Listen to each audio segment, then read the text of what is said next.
Good evening, everyone. This is Chris, and I promised I would do a video this evening.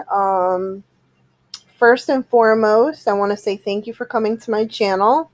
I have 36 subscribers right now, and I'm very, very grateful for all of you. Those who have been with me since the beginning and those who are new to the channel, I thank all of you for coming to my channel and supporting me.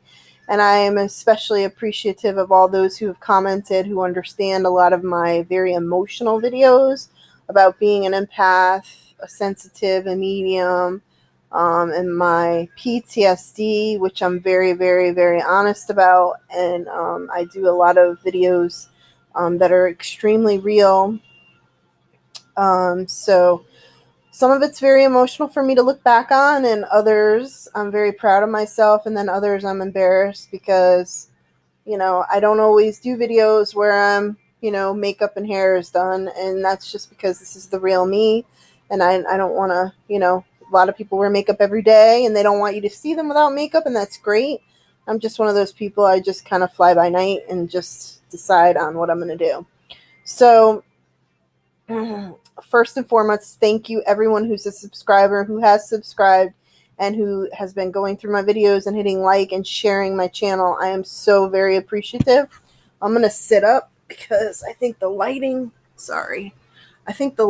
would be better if I sat up a little bit. So I'm sorry for the shaking of the camera. I'm going to try to see if I can get this to work a little bit better. There, that's much better. So this evening's video is going to be about empathy. I wanted to do this because I've had quite a few people ask me. Let me see if I can get another pillow or something that will help fix my camera. Sorry, I just scared my pug. Pugsley's sitting right next to me, and he's a mama's boy, and I touched his foot because I'm trying to grab a blanket to make this sit up a little bit higher, and I think I startled him. So please forgive me for the shaking around of the camera. There, that's better. So my video tonight, I did some research on my old writings, and I wanted to kind of outline what I was going to talk about. So yeah, basically what I want to do is I want to talk about what is a true empath and what is just a basic empath. Because on the internet and on YouTube and also on other people's Facebook channels, especially bigger gurus, people a lot bigger than me, I'm not judging anybody. Everybody has their own opinion about things for their own personal reasons. So let me premise this video like I do most of my videos. I am who I am because of my life and the experiences I've had, and what I'm speaking of are from experience from me. They may not resonate with everyone. However, I'm putting out the truth for me and how I feel. So if you don't agree, that's great. We can agree to disagree. And I just wanted to put that out there. So my video tonight is about true empath versus a regular empath. And what I mean by that is, okay, let me start it this way. What is a true empath? Which is an introvert, right? A real empath is an introvert. If they are not 100% an introvert, in their path through after they find out that they're an empath, you become an introvert. You really do. So the empath term is used too loosely nowadays, in my opinion. There's the empath that just feels emotions, and they have to physically be in the same room with the people. A true empath, who ends up being an introvert, absorbs emotions, doesn't just feel them, but they absorb them. They absorb the emotions. I call it emotions and energy, whether they want to or not. It's not limited to just one or two emotions like happiness or sadness. It's actually a large spectrum of emotions, both within and outside of the body. It includes thoughts as well as intentions. So what I mean by that is the thoughts that someone's having and their intentions as a person whether they're, good or bad, right? Let's just use that because that's like black and white. Sensitive intuitives. A true empath may not start off as an introvert. However, in the end, they end up being full blown introverts to some degree. People exhaust us for people who are true empaths like myself and introverts. More than just the typical empath where you go somewhere and you feel everyone's emotions around you, and then once you leave, they're gone. A true empath, as I said earlier, absorbs the emotions, all of them, emotions, energy, and physical feelings. And if you're an intuitive like myself, it's more intense. And in my case, it feels horrendous in the beginning when you're first finding this out. You are like really, really, really overwhelmed. I mean, it's just in the beginning when you don't realize what's going on in your life and why you're feeling the things you're feeling, it's extremely overwhelming and can be very detrimental to your life and your emotions and your body and your health. Um, it can make you sad, sick, depressed, angry, lethargic, and lonely at times. Um, the only way I can describe it to someone who's never experienced it is when you're having a really bad day and everything around you seems to affect you, magnified by 100 is what a true empath introvert feels. So, pulling away and evolving into an introvert does not start because you're afraid or don't want to be around people.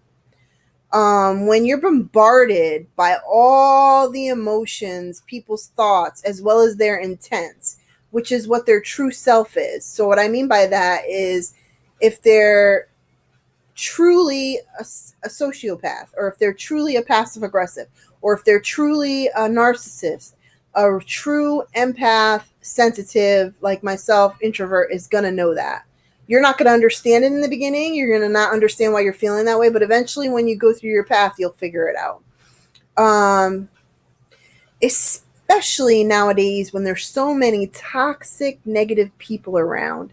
It's almost like our kryptonite. I just, it's kind of funny because, people say, and I'm not judging anybody that does this, but when they're like, namaste, bright blessings, namaste, the more spiritual and more enlightened and the more I grow in my path, the more I dislike people. And it's not everyone. I'm very selective about those who I welcome into I call it my pod, right? One thing I found in my life has been quite difficult is that we attract broken people. So true empaths, we attract narcissists.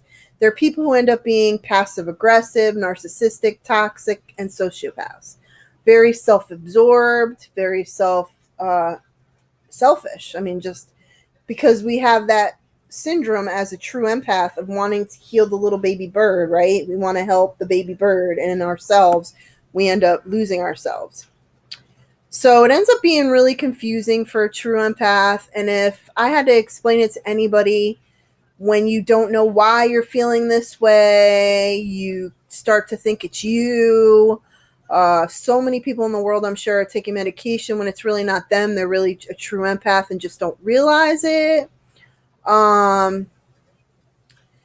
It's confusing. It really is. Not knowing why. I guess in my life, I've come to realize it's to strengthen our abilities so that we learn to understand all people on a psychological level. Eliminate ignorance, right? Because the more we become evolved as light workers, as empaths and intuitives, the clearer the person comes through to us and we're able to help people. And we're who we're meant to be. Many of us don't like to go to public places, and if we do, we limit it. It's what I like to call that invisible sign on our forehead. So I joke around with this with friends over the years. It's like this invisible forehead sign that says, hey, come talk to me no matter how weird you are, right? I mean, I think it's funny, but it ends up attracting all sorts of people who reach out to us with questions. And it's not always the best people. And a lot of people that reach out to us aren't sincere, and we fall for it because in the beginning we're really, really just looking for that acceptance and love and caring from friends. And it ends up, for me, I can't even tell you how many people I've lost as friends. And in the end, I used to think it was me, but actually they were never really true friends to begin with if they can't be around me, right? So, um, many people who realize they're like myself, true empaths and introverts, we choose not to live in cities, and want to live in a kind of isolation state from others and only like to be around like-minded people. And many regular people think that that's strange or weird because they don't quite understand it, right? They just don't understand it. And that's okay if they want to think we're weird, but I'm selective because I need to be selective. So, um, if we lived in a city or we lived in a busy area like that, people like myself, we end up being drained.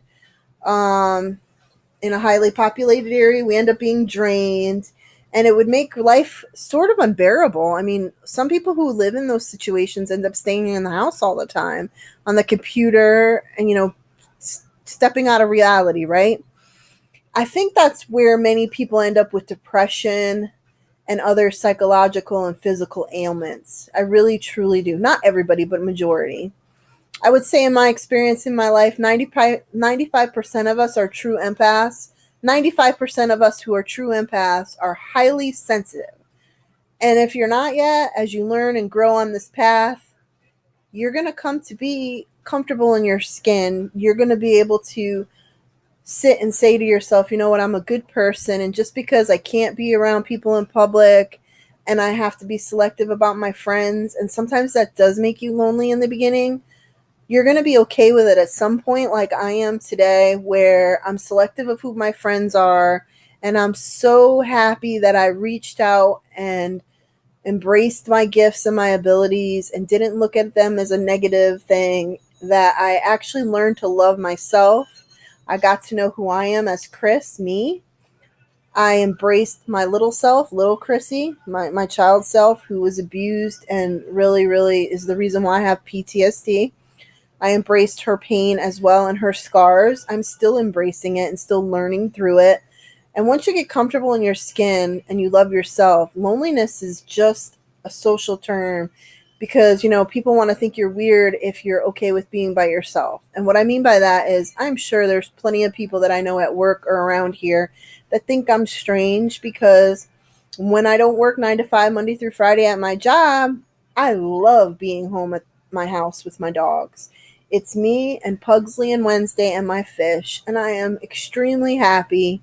I love puttering around the house, cooking, and just sometimes I binge watch Netflix. Most of the time I'm doing educational stuff, and what I mean by that is research on different topics that are going to enlighten me and bring my life to a better situation, right? It's going to help me to help other people. And that's basically the goal. So highly sensitive people are sensitive to all suffering. And what I mean by that is they're sensitive to animals, they're sensitive to people's, excuse me, they're sensitive to the mammals in the ocean. They're sensitive to, sorry, sensitive to land, the trees, the wind, the air, fire. I mean, we're sensitive and, to all of that. Now, one thing I will say before I stop talking about this and give you a little insight on myself, one of the things I will say is a true empath, sensitive like myself, introvert. Once you go through your path and you get to this level where I'm at right now, you're sensitive to the universe. And what I mean by that is the weather patterns, not just barometric pressure, because a lot of us, normal, everyday human people who aren't empaths, are sensitive to that. What I mean is planet activity, solar activity, sun activity, different planets that we don't even know yet we're sensitive to. Different things like that. That's what a true empath introvert is. And so my purpose of this video is so that you'll understand that you're not alone if you feel this way. Now, an empath who just feels emotions every day, they go somewhere, they feel emotions. The minute they leave that place and they go home, they're fine. That's an empath, but not really. That's more of just a sensitive person. I personally feel a true empath is someone who absorbs it and feels everything above that, not just emotions. So I'll give you an example because I had someone ask me the other day about being around other people. So let's just, I'll explain something that happened to me. So let's say I'm working on a missing person case. So I have to set aside time for myself to work on readings, missing person cases, and other intuitive readings that I do, because I have to let down my wall of my shield, I call it, and let spirits in. Because if not, I would walk through every day with spirits constantly talking to me and showing me things, which many people would think, oh, is great. It's not. It's not great because it it it affects my body, my energy, and my health. It affects my job. It affects me. Because how many of you can handle seeing someone being killed and feeling it over and over again? I don't think a lot of people would be able to handle that. I think I'm not trying to sound stuck up or like I have a big head or I'm egotistical or whatever it's called, but I've come to the part of my life where I can handle that kind of thing and seeing those kinds of morbid things. Because what's my goal? My goal is to help find people, to find the missing person so the family can have some closure, to get in the sociopaths or the narcissist or the crazy person's head. And that is why I constantly read and research forensic stuff, and I watch tons of shows, and I watch people. And I'm probably one of those people that would do wonderful as a profiler because I can see what other people can't, even further than a regular profiler, because I have spirit on my side. And what I mean by that is spirit communication, whether it's someone who's passed away in my life or someone that's come through to me before in a reading, also entities and different things like that. So, yeah, I mean, it's part of who I am, and this is my path in life, is to not only help people but to help spirits pass over into the other side where they need to be when they die, because there's so many spirits that are killed or murdered, and yeah, they're stuck here, not like permanently, because most of them eventually go on, but many of them just are so sad that they're no longer here that they sometimes get stuck in a rut and don't want to go on the other side because they're worried about their family members. So it's kind of like when you have a family member who's dying, right? And they're in hospice or in the hospital and they don't want to let go and they last longer than what you think. It's because usually they can feel the emotions of others around them. And if you're not ready to let go of them, they don't let go of their energy because they don't want you to be hurt. So, I mean, it's just part of the process. So, that's my take on a true empath and an introvert. Um, yeah, it's just it's a hard life. It's taken me this long to get comfortable with it, and I don't hate it anymore. However, the more enlightened and more I grow on this path, the more I dislike people. Not all people, but most people. So that's why I'm selective about who I hang around with. But I'm not a very social person to begin with. Now, if I'm in the environment to help people, like I go somewhere to help somebody, I'm social because I'm teaching them or showing them my experiences to help them. However, if someone wants to constantly go out to eat or constantly go to the movies, that's not me because I don't like going out in social areas that much. I have to really be centered and grounded in order to do that. It's the same when I reach out and do readings. You have to understand once I open that bubble or I open that shield, it affects everything in my body. It affects my energy, my chakras, everything, my health, my head, my eyes, my body, aches and pains. What normal people feel, it's worse for those who are like myself. I have to constantly continue to ground myself. I have to, it's all kinds. I have to meditate all the time. So when people come to me for readings and get mad that I don't do them right in that moment, I'm not a tarot reader where I sit down and do a 30-minute reading and I'm done. That's not who I am. I don't use cards for that purpose. I don't train myself on the tarot book and then read every card the same. Now, those who do that, great. I don't do that. I use the cards for symbolism and spirit shows me what you're supposed to know and what I'm compelled to tell you, whether it's good or bad. The same with spirits when they come on. If they're coming and they're bothering me, they're trying to tell me something to pass on. Then I let them in. However, if it's every day where they're just constant talk, I just can't. I can't. I have to be at work. And so I hope this video was good for you. I hope you found it interesting. Those of you who are coming to copes with being an empath and wondering what a true empath is. I'm not saying that an empath who just has emotions, just feels emotions, is wrong. It's just I consider them more of a sensitive than an empath. A true empath is somebody, like I said, who absorbs others' emotions and different things. So, like I explained. So, I hope this comes to you. I hope you enjoyed my video.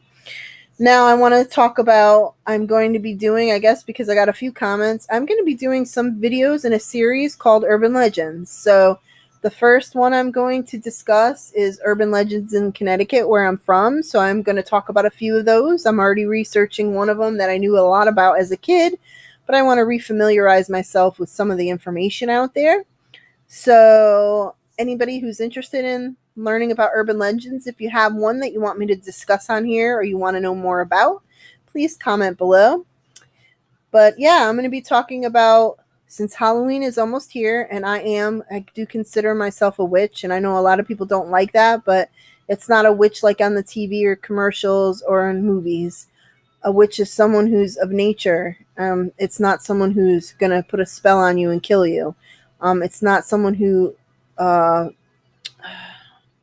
sacrifices babies, or the person who, praise Satan. That's not what a witch is. So if anybody would like me to do a video about what a real witch is, paganism versus Wicca, I'd be happy to do that as well, because many people confuse the two as the same and they're not. And so there you have it. So my first one's going to be urban legends, and it's going to be in the subject is going to be in regards to Halloween things. So you'll see. It'll be really good. I have a couple from Connecticut. I have one in particular, one from here in Louisiana that friends of mine told me about that I'm going to do research on too. I know a little bit about. So I look forward to doing those videos for y'all. I'm going to do some research. So it may take a little bit, maybe a week before I post the first one. So I look forward to doing that. And I'm going to do another video probably either later this evening or tomorrow. So look for that. And I hope you enjoyed this video, and thank you and have a great night. Bye.